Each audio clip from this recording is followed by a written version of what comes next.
Hello everyone, मैं सौरभ भिलवार और आज हम करने वाले हैं मनी एंड क्रेडिट का थर्ड लास्ट टॉपिक है हमारा।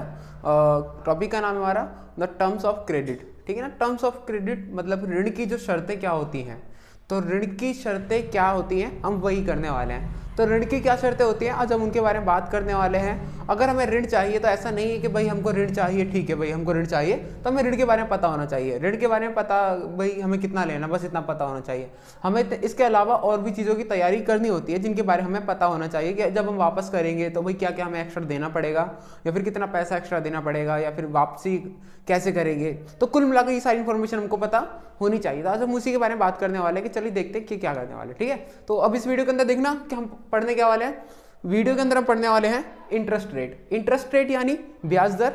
कुल मिलाकर जब हम किसी से जितना पैसा लेते हैं उधार, तो वो व्यक्ति पैसा हमें उधार क्यों देता है? या तो हमारा फ्रेंड होता है, अगर वो हमारा फ्रेंड है तो अगर हम उससे कम पैसा ले रहे हैं तो वो तो हमको बिना इंटरेस्ट रेट के पैसा दे देगा, यानी बिना ब्याज दर के पैसा दे देगा।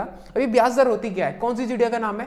ब्याज दर चिड़िया का नाम है। मतलब इसको कहेंगे अगर कुल मिलाकर आप, यदि कोई व्यक्ति आपको 10,000 रुपये देता है एक मंथली, ठीक है ना, उधार, बैंक भी अगर आपको 10,000 रुपये एक महीने पर उधार देता है, तो बैंक जब आपसे पैसा वापस लेता है ना, तो आपसे 10,000 रुपये नहीं मांगेगा, बैंक आपसे ज्यादा पैसा मांगेगा। ठीक है ना, क्यों? क्योंकि उसने पता है क्या, तो भाई जो 1,000 रुपये, जो 10,000 रुपये जो आप उसको पे करोगे ना, वो तो वो वाले पैसे हैं जो बैंक से आपने लिए थे। ठीक है, और जो एक्स्ट्रा जो पैसे चार्ज कर रहा है बैंक, वो होता है इंटरेस्ट रेट यानी ब्याज दर। क्यों? क्योंकि उसने जरूरत समय पड़ने पर आपने बैंक ने आपकी हेल्प करी थी। ठीक है ना, तो इसलिए वो क्या कर रहा है, अपना पैसा ले रहा है। ठीक है, तो इंटरेस्ट रेट आपको पता होना चाहिए जब भी आप क्या ले रहे हैं, जब भी आप ब्याज पर पैसा ले रहे हैं, जब भी आप लोन ले रहे हैं, क्रेडिट ले रहे हैं, ऋण ले रहे हैं, उधार पैसा ले रहे हैं किसी से। ठीक है, तो इंटरेस्ट रेट के बारे में आपको पता होना चाहिए कि इंटरेस्ट रेट क्या होता है और ये कैसे काउंट होता है।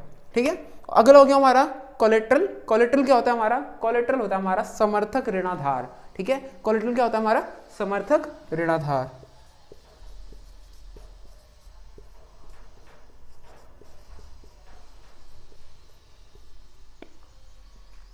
तो कोलेट्रल हमारा समर्थक ऋणाधार, जिसमें हम क्या करते हैं कि भाई कोलेट्रल क्या होता क्या है। तो भाई देखो, कोलेट्रल क्या होता है कि यदि हम किसी भी व्यक्ति से, अनजान व्यक्ति से लोन लेते हैं, अब ऐसा तो नहीं होता ना कि हमारे जितने भी जानने वाले हैं तो सभी के पास पैसा हो, और जिसके पास पैसा है भी वो हमारी मदद कर ही दे। तो कुल मिलाकर आपको उधार की जरूरत पड़ती है, सभी को पैसों की जरूरत पड़ती है, लोन की जरूरत पड़ती है। तो भाई पैसे की जरूरत पड़ेगी तो क्या सभी लोग काम आ जाएंगे हमारे? भाई नहीं आ सकते। काम आने वाले ज्यादातर लोग ऐसे होते हैं जो हमें नहीं जानते। तो कुल मिलाकर जो लोग हमें नहीं जानते वो हमें पैसा क्यों देंगे? हाँ भाई देंगे, क्यों नहीं देंगे? एक है ना इंटरेस्ट रेट, क्यों वो इस पर क्या करेंगे, इंटरेस्ट चार्ज करेंगे, उनको फायदा होगा, प्रॉफिट होगा, तो इसलिए तो वो आपको पैसा देंगे। बट मैंने एक चीज बोल दी, वो आपको जानते नहीं है। जब आपको जानते नहीं है तो भाई कुल मिलाकर इसमें भी नुकसान है। पता चले कि भाई थोड़े से इंटरेस्ट के चक्कर में उनका पैसा ही चला जाए, तो इसलिए वो पता क्या करते हैं, वो अपने पास रखते हैं कोलेट्रल यानी समर्थक ऋणाधार। ये क्या होता है समर्थक ऋणाधार? देखना, समर्थक ऋणाधार का यहाँ पर डेफिनेशन में लिखा हुआ है, collateral is an asset that the borrower owns such as land, vehicle, livestocks, uses this as a guarantee to a lender until the loan is repaid. Repaid कुल मिलाकर ये कहना चाह रहा है कि देखो भाई, कुल मिलाकर बात ऐसी है कि ये जो एसेट होता है ना, एसेट पता है क्या? एसेट एक ऐसी चीज होती है कि जो कि बोरोर की होती है, मतलब जो कर्ज, जिसके जो कर्ज ले रहा है उस व्यक्ति की खुद की होती है क्या, और वो उस व्यक्ति की खुद की होती है। वो क्या क्या हो सकती है, वो देखना क्या हो सकती है। वो हो सकती है हमारी लैंड, जमीन भी हो सकती है, व्हीकल यानी गाड़ी भी हो सकती है, और लिवस्टॉक यानी पशु भी हो सकते हैं। आपने गांव में अक्सर देखा होगा,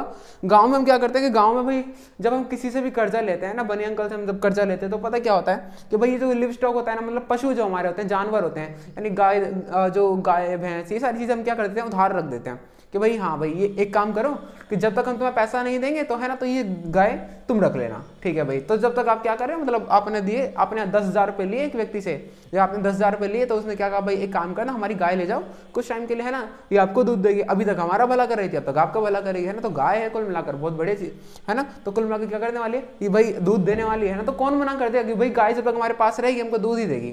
ठीक है, तो भाई दूध के चक्कर में क्या होगा, भाई फ्री में दूध पीने को मिलेगा, तो एक काम करते दे देते 10,000 रुपये यार, है ना। 10,000 रुपये बंदा वापस दे देगा बाद में, अगर नहीं देगा तो गाय तो हमारे पास है ही है। तो क्या किया, इंटरेस्ट रेट के चक्कर में अंकल के पास क्या चला गया, इंटरेस्ट रेट के चक्कर में अंकल के पास पूरा दूध चला गया, है ना। वो दूध पी रहे हैं, जितने दिन तक वो दूध पियेंगे वो इंटरेस्ट रेट के रूप में अंकल को दूध मिल गया। ठीक है भाई, कुछ लोग पैसा भी चार्ज करते हैं। तो क्या होता है कि देखना लिव स्टॉक हो गए व्हीकल, जब हम क्या करते हैं तो हम गाड़ी लेने के जाते हैं, कार लेने के लिए जाते हैं तो कार लोन देते हैं, आपने देखा होगा।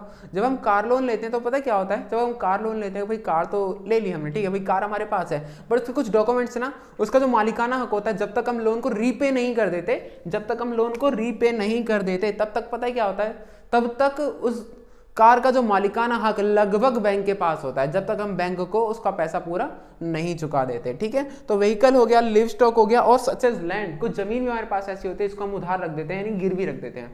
तो गिरवी रखना कोलेटरल वही चीज होती है ना, समर्थक ऋणाधार, ठीक है ना, कि ऋण का आधार क्या होगा, तो वो चीज होती है, ठीक है। तो ये तीन चीज होती है हमारी एसेट के अंदर आती है। तो एसेट पता लग गया आपको क्या होता है, एसेट क्या होता है, समर्थक ऋणाधार जो लोन लेने के लिए जरूरी होता है। चलो तीसरा देखते हैं, डॉक्यूमेंटेशन रिक्वायर्ड। कुल मिलाकर अब अगर आप बैंक के पास जा रहे हो तो बैंक आपको ये थोड़ा चाहता कि हाँ भाई आप तो हमारे बगल में बैठ, आप तो आपका घर तो हमारे घर के बगल में है, हम जानते हैं आपको, आप सुबह रोज दूध लेने जाते हो ना, हमारे घर के सामने जाते हैं, हम तो आपको जानते हैं।